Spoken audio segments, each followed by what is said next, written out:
পেশকে আরবিতে কি বলে এবং ফার্সিতে কি বলে, বাংলাতে কি বলে? ঠিক আছে ইনশাআল্লাহ? মাশাআল্লাহ। বলো, আমার সাথে বলবা, ঠিক আছে? এক জবর, এক জের, এক পেশ। এটাকে ফার্সি ভাষা বলে। কি ভাষা বলে? আবার এক জবর, এক জের, এক পেশকে কি ভাষা বলে? ফার্সি ভাষা। এরপরে দেখো আরবিতে কি বলে, শোনো। বলো, ফাতাহা, কাসরা, দাম্মা। এটা কি ভাষা? আরবি ভাষা। এটা কি ভাষা? জবর জের পেশকে আরবিতে কি বলে? বলো, ফাতাহা, কাসরা, দাম্মা। ফাতাহা অর্থ কি? উপরে। ফাতাহা অর্থ কি? উপরে। কাসরা অর্থ কি? নিচে। আর দাম্মা অর্থ কি করা?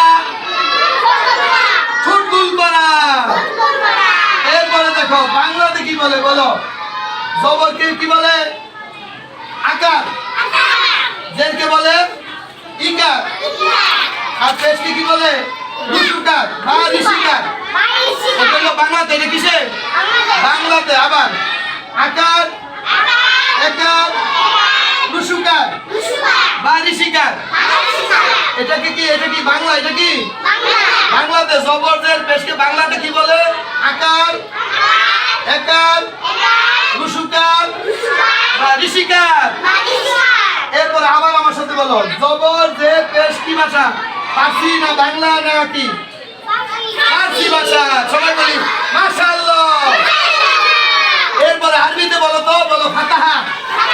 সবাই বলবা ফাতাহা, ফাতাহা, কাসরা, দাম্মা। ফাতাহা অর্থ কি? উপরে।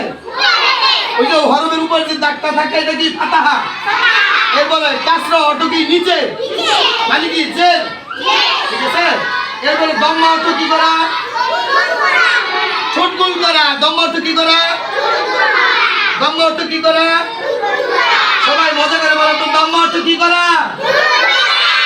সবাই বলি মাশাআল্লাহ। আবার আরবিতে জবর জের পেশকে কি বলে? বলো ফাতাহা, কাসরা, দাম্মা।